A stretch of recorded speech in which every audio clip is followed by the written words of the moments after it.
Soju Bomb. Soju Bomb. Oh. Soju Bomb.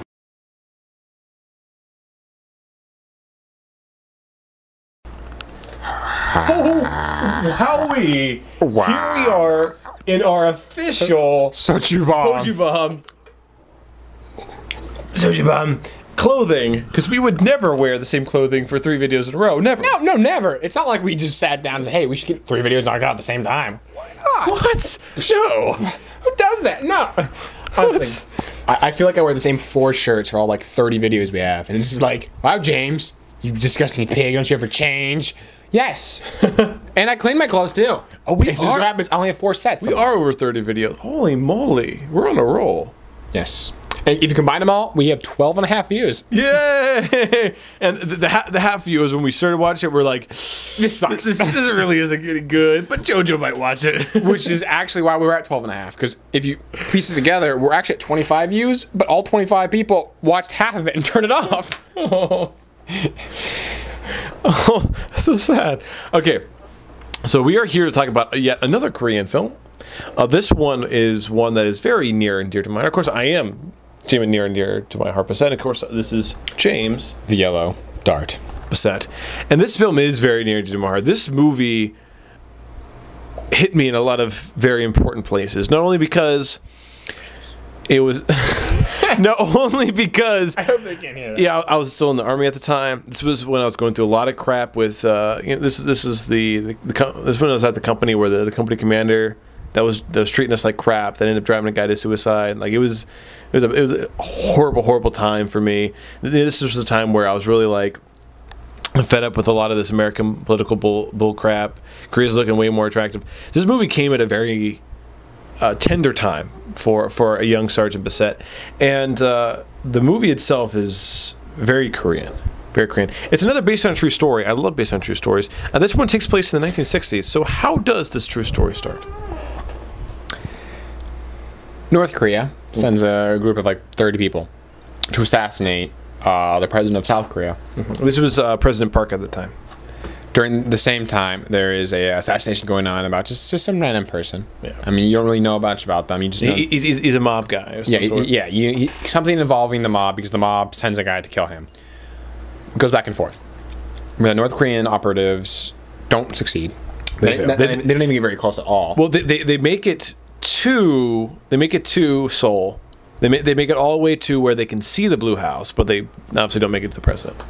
They don't even make it to the Blue House itself. I mean, I'm pretty sure all of them die except I want to say one. They kidnap one, and then they ask him what's going on. Why? They take one as prisoner. Yeah, they one prisoner. So they pretty much killed everyone else, but they kept one as prisoner to find out what's going on. And all they find out is that what I just said about them being sent to kill the president. Okay. And on the flip side, the other story that's going on, this mobster stabs a guy. Another guy more than likely connected to the mob somehow. And later you find out during his trial that the guy didn't die. And even though he didn't die, because of the gruesome nature of it, and because of the record the guy already has, he was sentenced to death. Yes. To hang from the neck until dead. And he's not the only one. There's a couple other guys that are sentenced to death. Yep. For various crimes.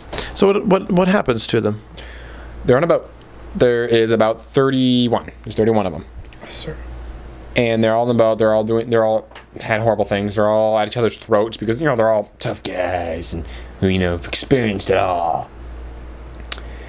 And they made a sergeant who I would argue is a little tougher than any of them. I would say so. He shows up and they're fighting. He shoots a gun in the air. They all stop to look at him, and he says, "All right, everyone off the boat. Everyone off the boat right now. I'm gonna count to 3. Every single one of you better be off this boat." And of course, they're the tough guys. They're talking back. He grabs a machine gun, shoots the front of the boat, constantly going up and up. So the point is, if they don't start running away from the boats, he will shoot them without hesitation. Going up, they're running back to the edge of the boat. Grabs a grenade, pulls the pin, and tosses it on the boat, and goes, just stares at them. And they all freak out. They all jump off the boat, of course, because there's a freaking grenade. And the rest of the soldiers, including the sergeant, obviously, jump on a smaller little raft and blow up the boat completely and go to land. No going home. Burn the ships. Yeah, buddy. And the rest of the guys, the convicts, who are, most of them are sentenced to death, or life in prison or something like that, something extreme. And they all swim to shore. It wasn't too far, but it was far enough to definitely make you exhausted. And so this is a very special island. Which island is this? Starts with an S. Shilmido. Shilmido. Shilmido. Yes. Oh my gosh, we should totally get Mia to take us to Shilmido for our vacation. Because we can't afford to go to Jeju-do. And so she's trying to think of some other place to go. We should totally go to Shilmido. That's because it's closer. Totally do all the crap they did. No, not even sort of. Not even sort of. But we should at least see it and then have lots of seafood and soju on the beach. Anyway. And beach volleyball. So nude beach, clothed beach volleyball. So when they get there to the island, they meet a very special general played by a very famed Korean actor An Sung-gi. And he... Well, it reminds me. He actually meets up with the guy who was sentenced to death, the first guy you saw who did the assassination attempt. And you find out that his father retreated to North Korea. So his father's a commie to them. No, not the general, the convict. Yeah, sorry. Excuse me. And so through the movie, some of the people do think of him as a commie or a son of a commie. And that's actually why he's so dedicated to the program. That's why he's so dedicated to South Korea, is because he hates his father so much, who's now North Korean. So the general extends them an offer. You see, North Korea failed in assassinating the South Korean president, but they don't want to be failures, do they?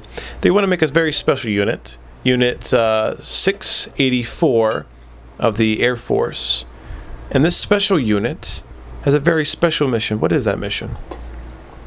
To assassinate the dictator, president, leader, director, whatever you want to call him, of North Korea.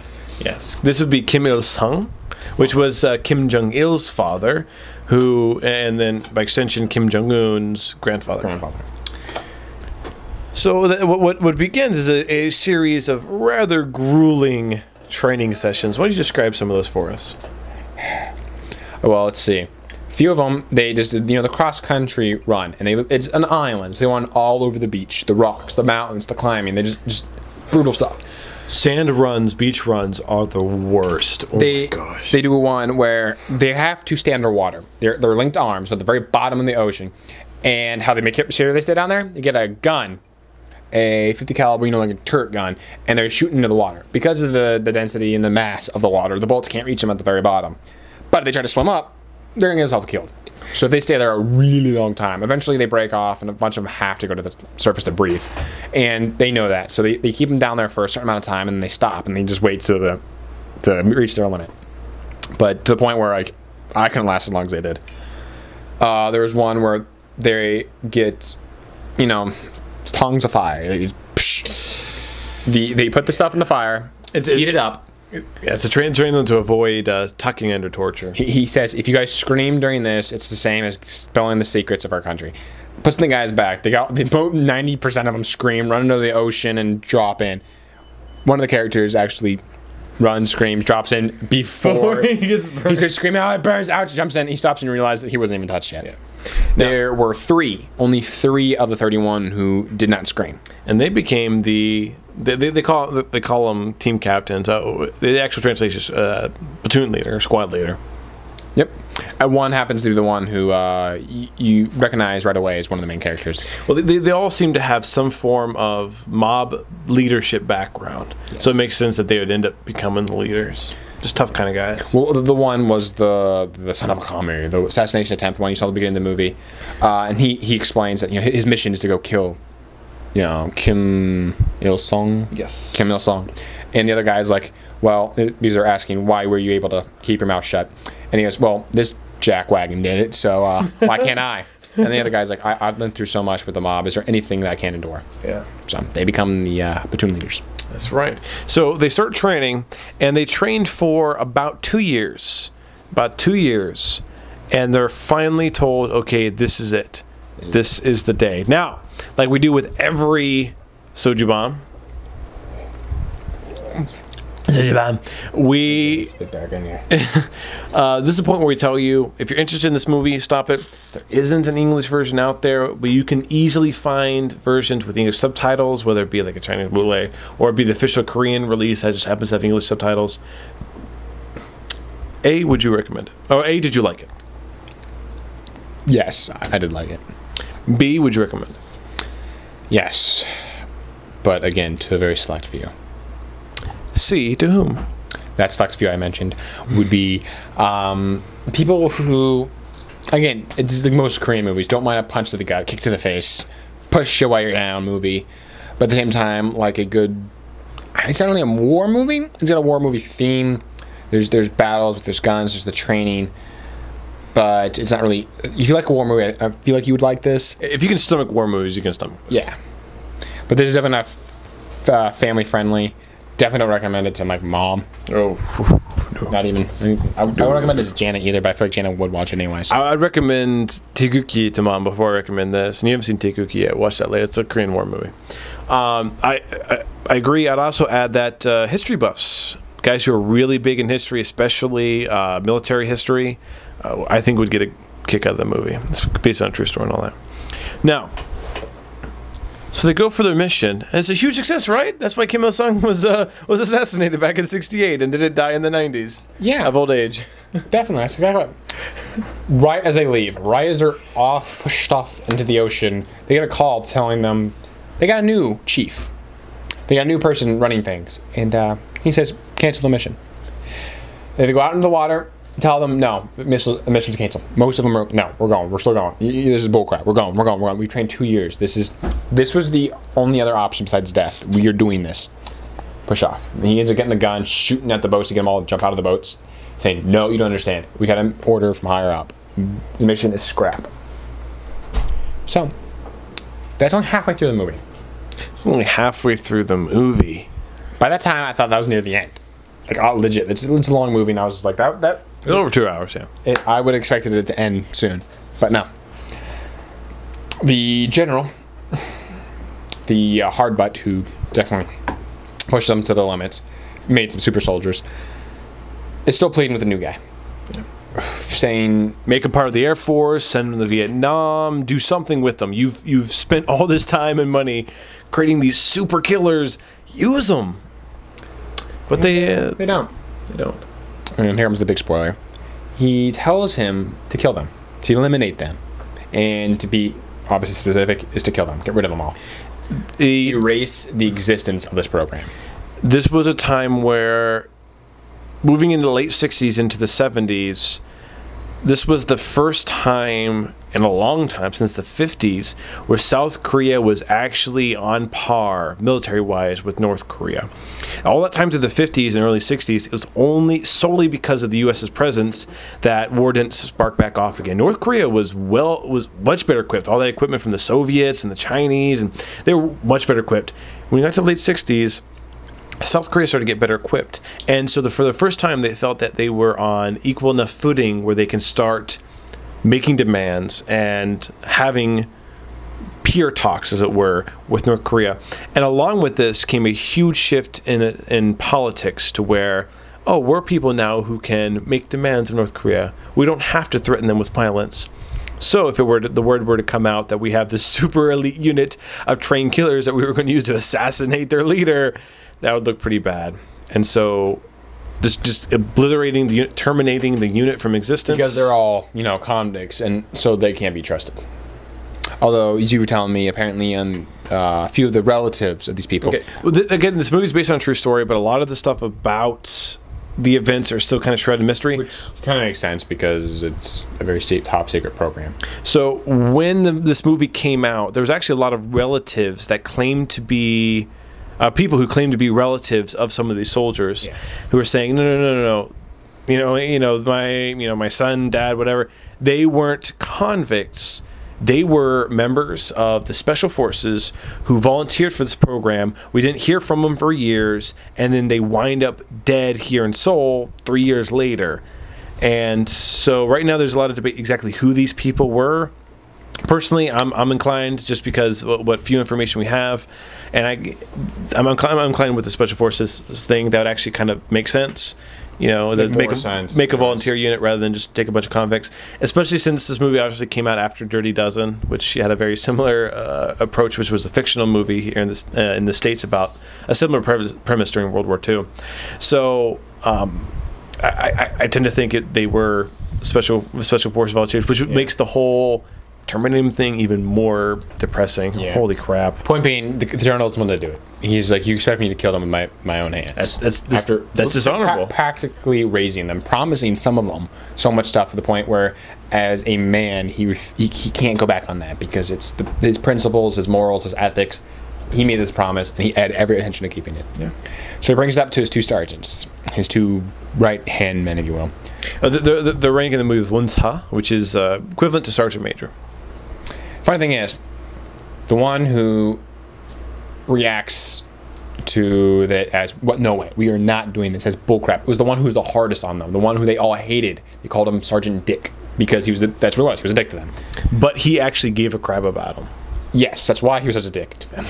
He was like, no, we can't do this. The other guy, this reaction, was, well, what's going to happen if you don't listen to it? Me. And he was the younger one who was super nice to all of them, who was their pal, if you will. And he was the first one to flip on them. Very first one who was like, all right, let's kill them so we don't die, because it's exactly what the general's told. If you disobey this order, I'll send my own group of people in, and they'll wipe out everyone on the island, including you and your men. So they are so desperate to cover this thing up, they were willing to kill so many Air Force people who were dedicated to this program, dedicated to the country, dedicated to the Air Force, everything, just to cover this up, which is another reason why I hate politics, another reason why I hate politicians. I hate politics so much. So the general decides the best way to deal with this is he lets the information leak out to the unit, but in a way that they wouldn't realize that he was purposely leaking it out to them. So it becomes a us or them scenario. So what happens? They realize the one sergeant who they hated this entire time, who they now know is on their side because of the eavesdropping of one man, is getting ready to leave. He's given the opportunity to, what he thinks is the opportunity to go back and plead for the unit's life. Yes. When in reality, they're just trying to get him away so that they can go ahead and kill the convicts without him around to stop them. So they run up. The 3 platoon leaders and 1-2 other people are there, and they're like, "Hey, what's going? What's going on? You got a vacation?" And he's like, "I wish." He's saying, "I'm going on business." They understand what this means, and they understand that he fought for them. So they cover up real quick, saying something like, "We just came down, asked for candy." The guys are asking for you to bring them back something sweet, wanting to know when he comes back to know the answer they're looking for. He's like, "Oh yeah, no problem." He's like, I'll bring you guys back something tomorrow night." By saying tomorrow night, they knew crap was happening tonight. So they gave him a salute. He was touched by it, of course, and went off in the boat. And they were like, "All right, us or them." So they're all getting ready. They know they are assigned their positions. They know who they have to take out. They're having problems because none of them want to. There's only a few of them who they actually want to kill. Yeah. Majority of these people who they're going to have to kill, they don't want to, because they're following orders. Some of them don't even know, and some of them were like their best friends through this thing. So they're having trouble with it. They're trying to exchange, like, okay, you take care of this part because this guy, he was really nice to me, or you change because your guy's new and I have no attachment to him, so I don't mind killing him, kind of thing. One of the platoon leaders like, "No, you don't understand. There's no switching. You got to stop. Don't try to pretend you're the only one feeling bad about this. None of us want to do this, but we don't want to die either." Well, at this point, they lost one guy through training, so there's 30 of them, not 31. Yeah. By the end of it all, there was 19 of them. Yep. Lost 11 more guys. They wiped practically all of them out. They easily won this because they caught them by surprise. They had a well-planned made, and they were trained killers. I mean, by the end of this, they were doing better in the training than all the people who were training them. Oh, I'm sorry. They weren't 30 guys. They were 28 because there was a scene that happened that was really depressing. I'm not going to go into it because it was yeah. We won't go. Yeah, I just didn't like it at all. I just wish it never happened. Yeah. Point being, there's 28 of them, and the 3 platoon leaders, one of them does die during the scrimmage, the fight, if you will. And it's because there's this one, he was the older. He's definitely the oldest of the group. And he connected with this younger guy who's 21, so I guess that means he's 19 in American age. Yeah.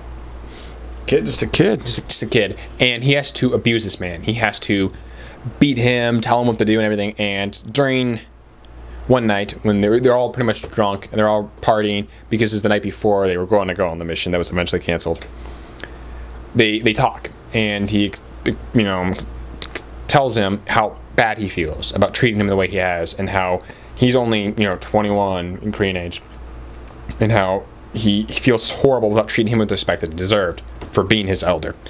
The guy, of course, made fun of him and kind of laughed and said, how are you such a softie and surviving in this environment? So he kind of became a father to him, if you will. There's a scene where they were all being punished, they were being beaten, and he had to beat him, and he's like, it's all right, just go ahead and do it. I'd rather have you beat me than the general anyways. Yeah.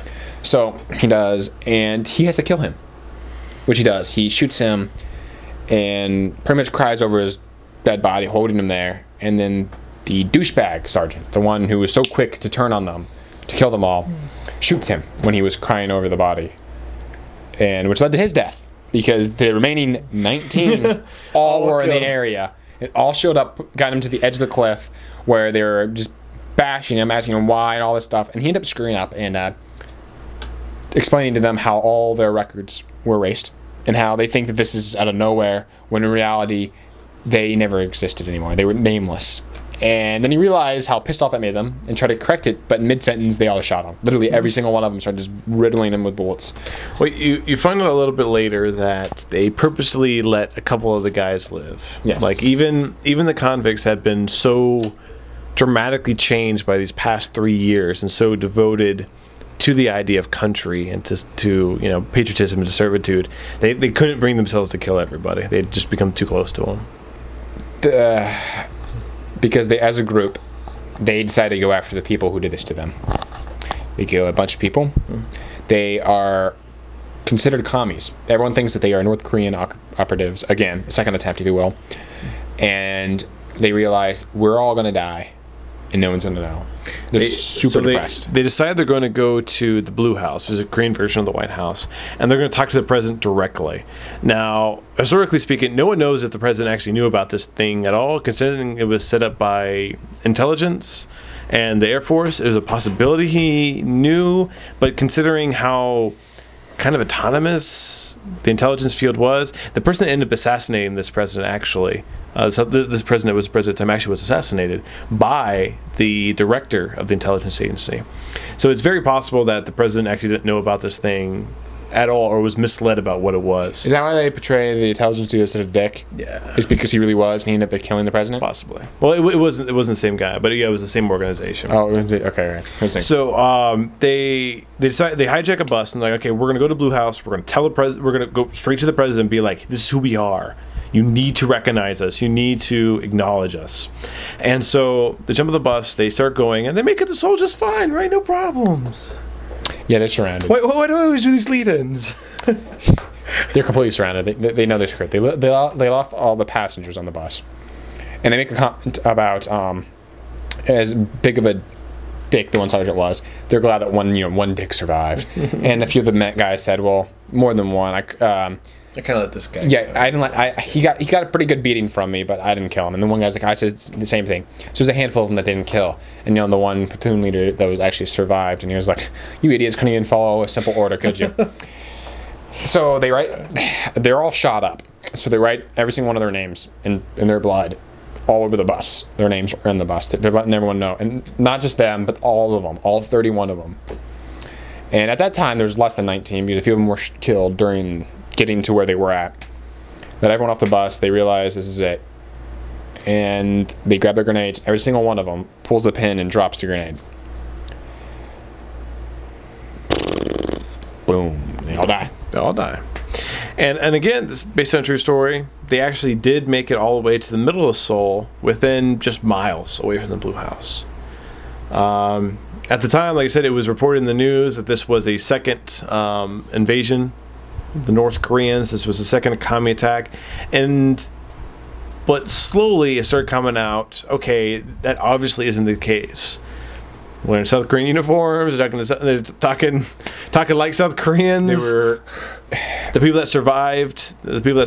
The whole ordeal. You also saw when it said in the newspaper, not every single one died in the bus. There was a handful that didn't die in the explosion, and they were immediately sentenced to military tribunal and then executed at the same time. And so that started coming out. They went to a military tribunal and they claimed, "Oh, You know, like in contrast to the beginning of the movie, the guy's like, "Yes, I'm North Korean. I came here to kill the South Korean president, and long live Kim Jong Un." These guys were the exact opposite. No, you don't understand. We are here to kill the North Korean president. We were here to help the South Korean president. We are South Korean. We are Koreans. Help us. And then, you know, they were executed for treason. And so that started a lot of people questioning, like, what's going on exactly? And then with the few survivors, the few sergeants they didn't kill, the one sergeant who had the candy for them, that was a scene. He knows what's happening. He's trying to stop it. He runs and he drops the bag and it zooms in on all the candy that he actually got for them because he thought that he was trying to save them. And the general, whatever, who was leading this certain assault on the bus, full of them. It was Lieutenant Colonel. But yeah. Lieutenant Colonel wouldn't let him go in. He's like, you don't understand. These aren't commies. These aren't North Koreans. These are my soldiers. I can talk to them. And he ignored them and got him thrown behind the barracks and everything. It got super depressing. And you know, there's enough people who lived. And obviously, the movie happened. So the truth finally got out. But every single one of them died knowing that their life was taken away from them. Their name was taken away from them. And that they died being considered commies. They died being considered the people who they despise the most on the earth. That the people they were trained to kill. Freaking politics, man. I mean, that's like a group of... Look, put it in perspective here. Naval Team 6. The people who got rid of... Yeah, SEAL Team 6. SEAL Team 6. It's like if they were considered... Taliban, yeah, and they got considered Taliban and died. Everyone thinking they were Taliban, right? That's how depressing it was. Well, in their aspect, anyways. Obviously, for Americans, it's a little bit different because we're like, you know, Naval Team 6, yeah, SEAL Team 6, you're the best. But still, it's kind of like in that way, in the sense that they were trained. They did meant to do this certain mission to help their country. True patriots. So if the whole special forces thing is true, then I'm really depressed. If it was the convict thing, then it's like the second chance thing. Yeah. A few of them who I didn't like, who deserved to die, and kind of died, sort of.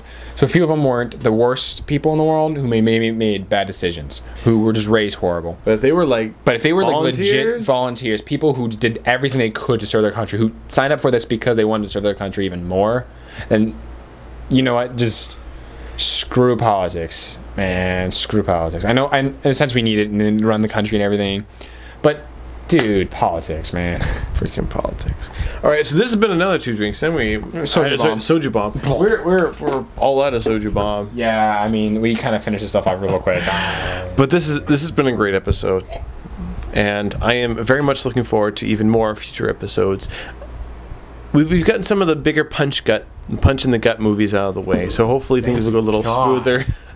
Smoother from here on out. Watched alone have scarred me for life. I mean, I've seen very few movies that scarred me as bad. They're just the 4 I've watched my month here.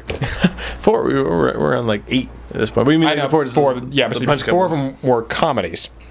Okay. It was like, we've been half and half, but like the comedies aren't even compared to how gut punching and... Good stuff. So, please join us next time on another Soju Bomb, and until then... Bye-bye. It's kind of funny to use that kiss thing to everyone.